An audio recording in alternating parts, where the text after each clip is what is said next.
नमस्कार आप सभी को और आप सभी को शिवरात्रि की बहुत बहुत शुभकामनाएं। जैसा कि आप जानते हैं कि आज हम सभी आपके साथ सत्युग टीवी के मंच से जुड़े हैं और हम स्वागत करते हैं सदगुरु इलम सिंह बंसल जी का, जो आज हम सबके बीच में उपस्थित हैं। और आज कुछ बहुत सारे सवाल हैं जो हमारे पास आए हैं, ईमेल से आए हैं, व्हाट्सएप से आए हैं। और हम और आप सब भी देखते हैं कि जितने भी टीवी चैनल्स हैं या फिर सोशल मीडिया है या लोग जो भी शिव जी की भक्ति करते हैं, तो हमेशा उनके कुछ सवाल होते हैं। और आज की जैसे यंग जनरेशन है, उन्हें हर चीज़ का जवाब चाहिए, उन्हें हर चीज़ के सवाल के पीछे वो लॉजिक चाहते हैं कि क्यों हम पूजा करें, क्योंकि हम लोग, हमारी जनरेशन ने तो किया है कि हमारे पूर्वज करते थे, इसलिए हमने शिव जी को या मंदिरों में जाते हैं। पर आज इन्हीं तथ्य को लेकर, साइंस और स्पिरिचुअल को लेकर हम सवाल करेंगे। अच्छा, धर्म को लोग जैसे मानते हैं, हमारे पूर्वज माता पिता पूजा करते हैं, तो उसके पीछे में कहीं ना कहीं मुझे आस्था नहीं, डर ज़्यादा लगता है कि मैं नहीं पूजा करूँगा तो मेरा बुरा हो जाएगा, या मैं शिवरात्रि का व्रत नहीं रखूँगा तो मेरे साथ ये गलत हो जाएगा, या भगवान नाराज हो जाएंगे। तो ये कहाँ तक सच है? देखिए, अगर आप पूजा कर रहे हैं वो तो तब भी गलत है, और पूजा नहीं कर रहे हैं तो हो सकता है थोड़ा घना आप सेफ रह जाए। ऐसे ही कैसे? लोग बाग तो इसीलिए मंदिर जाते हैं, पूजा अर्चना करते तो यही हैं। तो दिक्कत है। आज आप देखो, जो सबसे ज्यादा पाठ पूजा करता है किसी की भी, या नमाज अदा करता है, वो जीवन में बहुत सफर करके चलता है तकलीफ से। देखा तो मैंने भी ऐसा और ही। जो नाम तक नहीं लेते हैं, कोई पूजा नहीं करते, वो उनसे बढ़िया रहते हैं। ये तो आपने सच्चाई बताई, होता ही ऐसा है। हाँ, तो क्यों होता है, इस पर रिसर्च करनी चाहिए। लोग ये बोलते हैं कि हम, हमारे तो पूर्व जन्म के जो कर्म होंगे, हम तो वो भुगत रहे हैं। कोई जानता पूर्व जन्म के कर्म गलत किए सही किए? ये तो जब तक आदमी को आत्म साक्षात्कार नहीं होगा, वो तीनों काल की बात समझ ही नहीं सकता। वो तो जब ही समझेगा, भूत भविष्य की बात जब उसको रियलाइजेशन हो जाएगा, जब शिव शक्ति से वो मिल लेंगे, तब पता लगेगा उन्हें, वरना पता लगेगा ही नहीं कितनी पूजा कर लो। अच्छा, ये कैसे पता चलता है कि जैसे कोई इंसान शिव जी की पूजा कर रहा है, तो उसे कैसे पता चलेगा कि शिव जी मुझसे खुश हुए या नहीं हुए, या शिव जी से मेरा मिलन हो गया नहीं हुआ, या जो मैं पूजा कर रहा हूँ उन्होंने स्वीकार की है या नहीं की? देखो, ये जो है, ये बड़ा पेचीदा सवाल है। ये सबसे बड़ी बात यह है कि पूजा जो हम करते हैं वो किस लिए करते हैं। हम जो पूजा करते हैं, या पहले जो ऋषि मुनि करते आए हैं, तो उन्होंने सबसे पहले कुंडलनी की पूजा की, कुंडलनी जागरण की बात करी। आज भी बात तो बहुत दुनिया कर रही है, लेकिन उसका प्रैक्टिकल तो कोई करता ही नहीं। बिना कुंडलनी खुश हुए आपको शिव जी प्रसन्न हो ही नहीं सकते, और उसके बिना पूजे, उसकी जागृत हुए अगर हम कोई भी पूजा करेंगे तो उससे कष्ट है।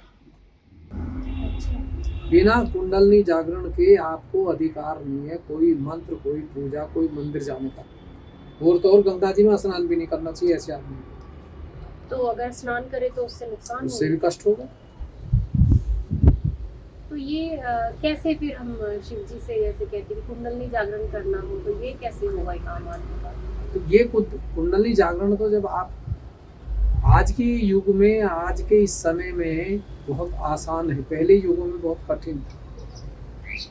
पहले युगों में तो कई हजार साल बाद जन्म लेना पड़ता था, तब कोई जाकर के बात होती थी। आजकल तो इसी जन्म में सबको मिल रहा है। जैसे कि जो लोग जंगलों में बहुत कठोर तपस्या करते थे, जो गुरु लोग होते थे, कहते थे 1,000 सालों, जो कभी दुनिया से मिलते भी नहीं थे, क्या ये वही चीज़ है? 100% वही है, लेकिन अब इसको आसान हो गया। पहले बहुत कठिन था, तो लोग सोचते थे कि भैया हम रिटायर हो जाएंगे, बुढ़े हो जाएंगे, तब शुरू करेंगे भगवान की पूजा। वो उनको ज्ञान ही नहीं था। आज तो जो 10 साल 15 साल का बच्चा है, वो भी शिव जी से मिल सकता है, उसे भी पता लगेगा शिव जी का आशीर्वाद है या नहीं। और ये असलियत में शिव पूजा फिर होती कैसे है? अगर महाशिवरात्रि पे हम किसी को बोले कि शिव पूजा कीजिए, तो कैसे करें जिससे उस इंसान को शिव जी का आशीर्वाद प्राप्त हो? जब आप शिवरात्रि पूजा करते हैं, लोगों को बताते हैं, तो सबसे पहले उनको ये बोलो कि भाई 2 मिनट के लिए ध्यान ना लगा के ये कहिए, इस हाथ को हृदय पर रखें, बाएं हाथ ऐसे रहेगा, दाएं ऐसे, और यहाँ वो पूछे कि क्या इस समय शिव जी का कोई बंदा, कोई फरिश्ता, कोई दूत इस धरती पे आ चुका है उनका मैसेज लेके? अगर आ चुका है तो आज हमारी आत्मा की अनुभूति है, जिससे हम पहचान सकें कि शिव जी के जो राजदूत हैं, जो भी दूत हैं, एक मैसेंजर होता है, उसको बोल के मैसेंजर है, मतलब मैसेज लेके। ईसा, ईसा का मतलब ये माने शक्ति का संदेश लेके जो आया है।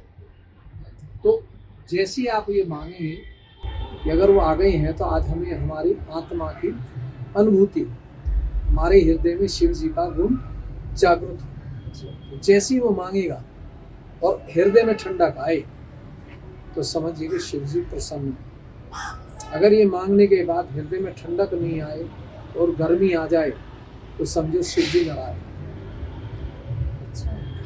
तो ये हर इंसान, आम आदमी प्रैक्टिकली इसको महसूस कर सकता है। बिल्कुल, अब मंदिर की जरूरत नहीं है आपको। तो आज शिवरात्रि पे हम यही बताना चाहते हैं कि पूरी दुनिया आत्म साक्षात्कार की बात करे। कोई भी गुरु है, कोई भी मंदिर है, शिव मंदिर है, वहाँ के पुजारी महंत से बात करें कि भैया ये सही है या गलत है। और जब ना कोई बताए फिर हमसे मिले सत्यम टीवी पे, फिर हम बताएंगे और घर पे ही फायदा होगा। शिव जी की हम बता देंगे। अगर हार्ट अटैक है तो शिव जी के 108 नाम ले लीजिए, हार्ट अटैक बंद हो ही नहीं सकता। लेकिन देखना पड़ेगा कि उसको हार्ट अटैक की जरूरत है या राम की जरूरत है या हनुमान जी की जरूरत है। जी बिल्कुल।